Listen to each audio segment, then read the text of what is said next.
translator.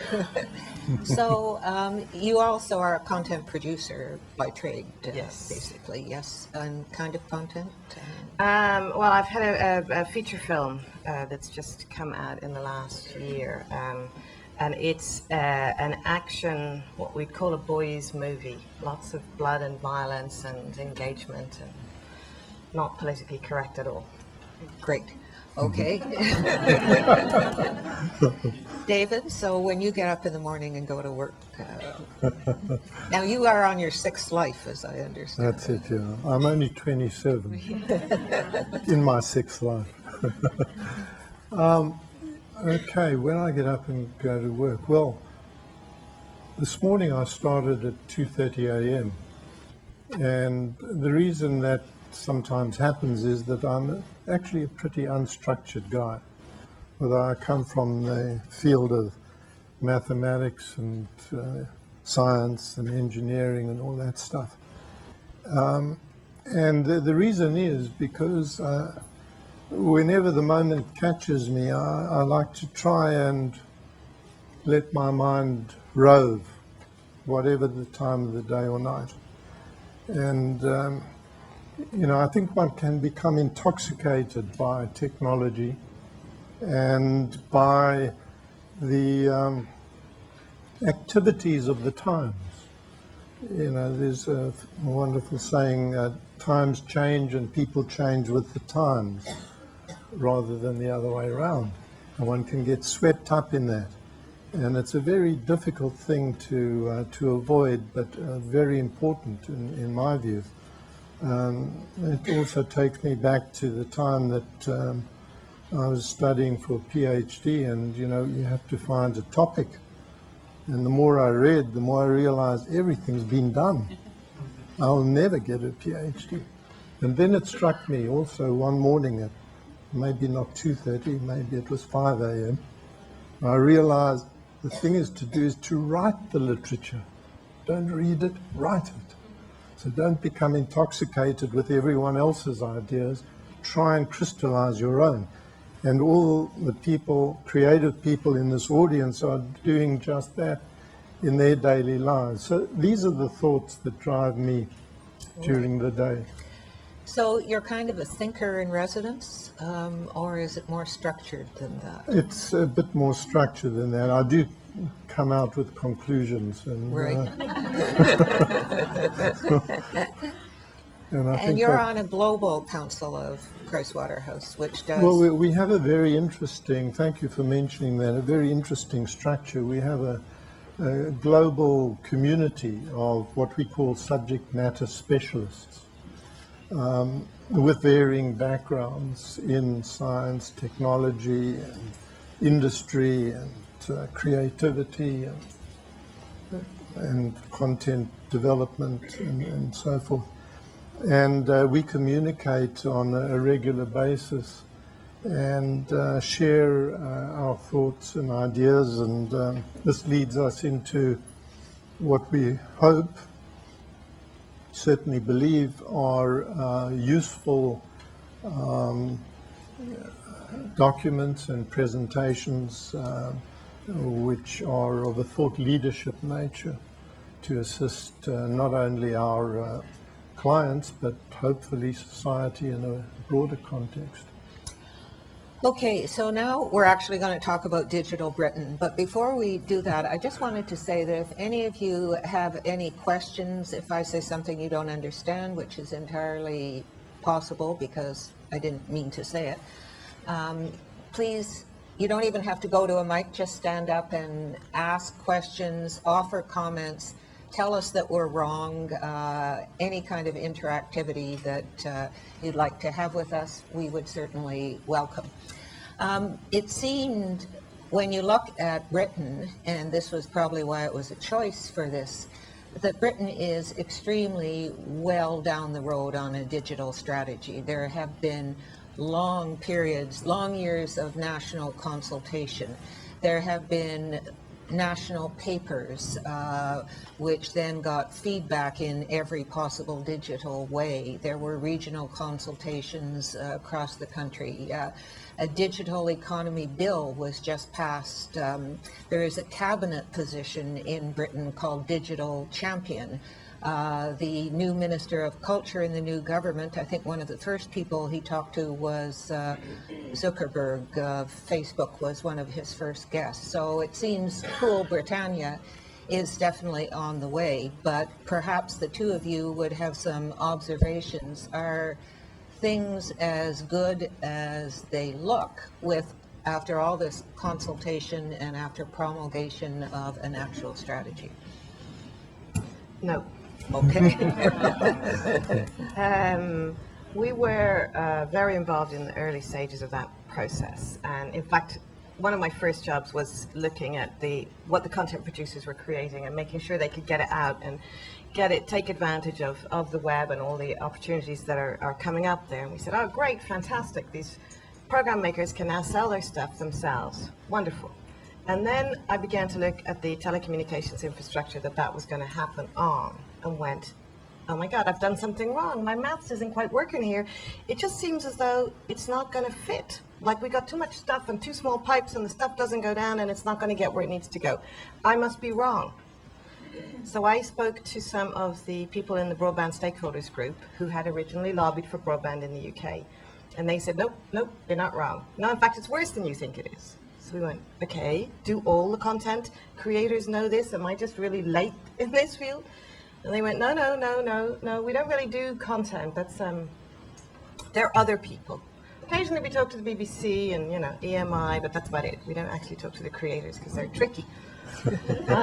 So we started to look at what was there. And one of the first questions I had asked was, so who is fighting for this?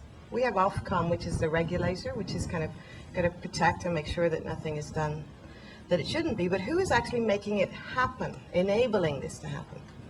And the answer was, well, that's a good question. We've got a broadcast and we've got different government departments who do different things, but nobody actually is making sure that it can happen.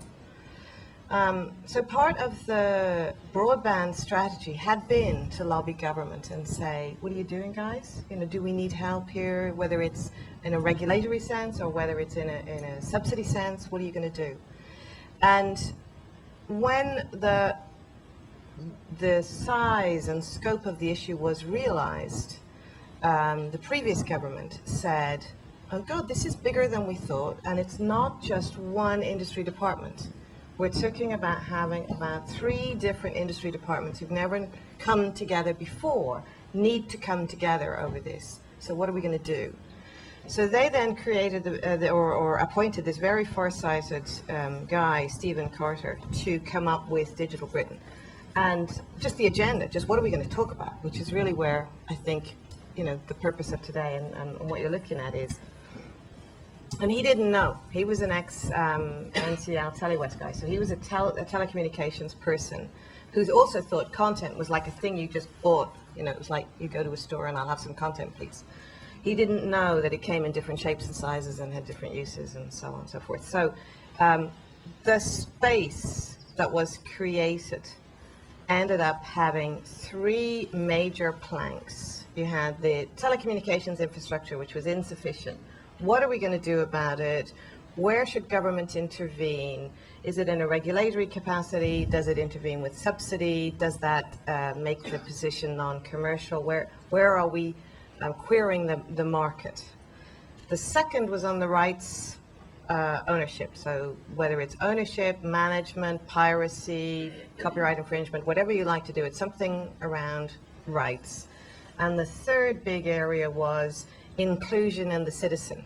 So do we care if we have people in this country who cannot access the same level of information as others?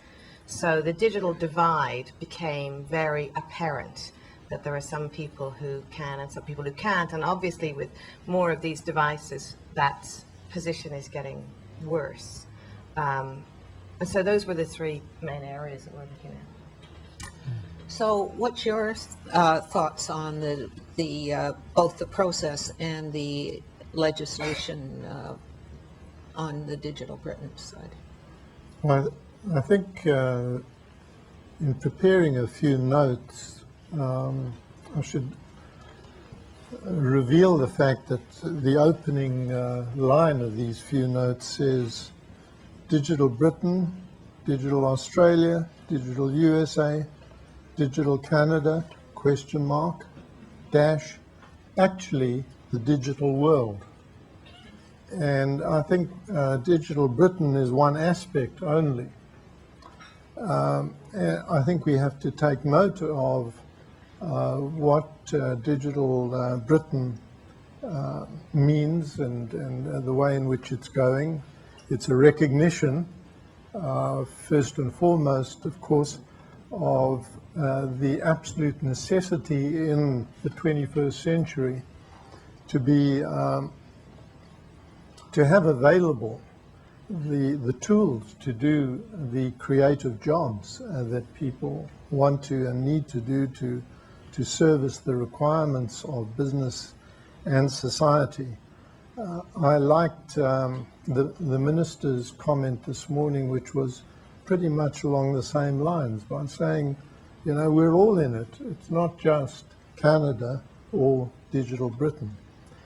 So I think that we've got to get away from, I think one of the main lessons of Digital Britain is we've got to get away from the feeling of, well, you know, if it's not invented here, it's not for us. That somehow Canada is different. Well, of course we're different.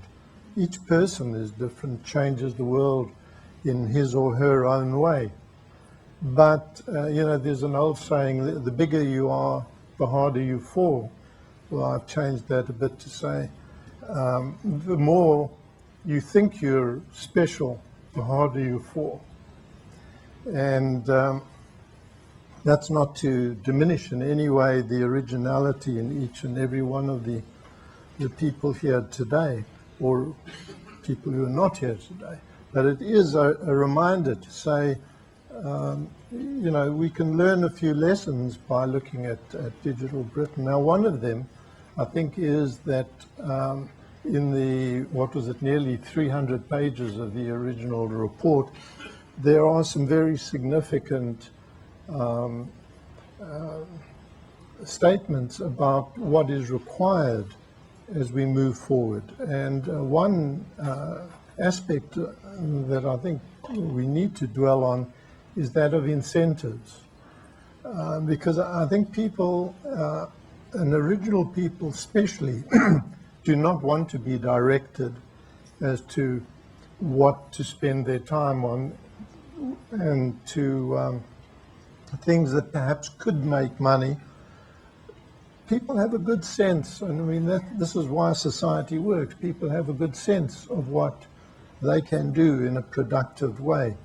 And, you know, I'm skeptical of experts because, you know, experts try and say, well, the thing you should need to focus on is this. This is the growth area. This is where, you know, Canada can really win. Well, who knows? And there's classic examples of experts of all sorts who just got it wrong time after time, because you can't predict the future. Leave it to the people who are doing the work. They will be the successors, but make it possible for them. And Digital Britain is trying to do that by providing the infrastructure, by providing incentives, money in other words, or tax incentives and so forth.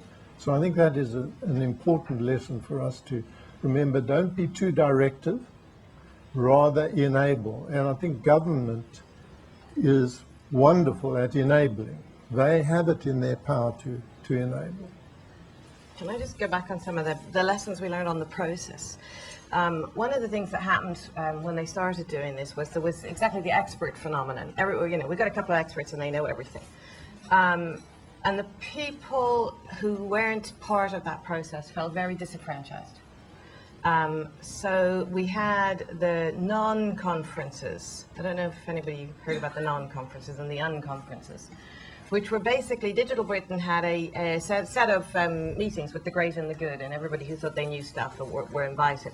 But of course, given the numbers, where I said there's like 150,000 people in the space in the UK, they weren't getting anywhere near engaging with people. So the people who were being engaged with said, well, to hell with you, we're going to do our own.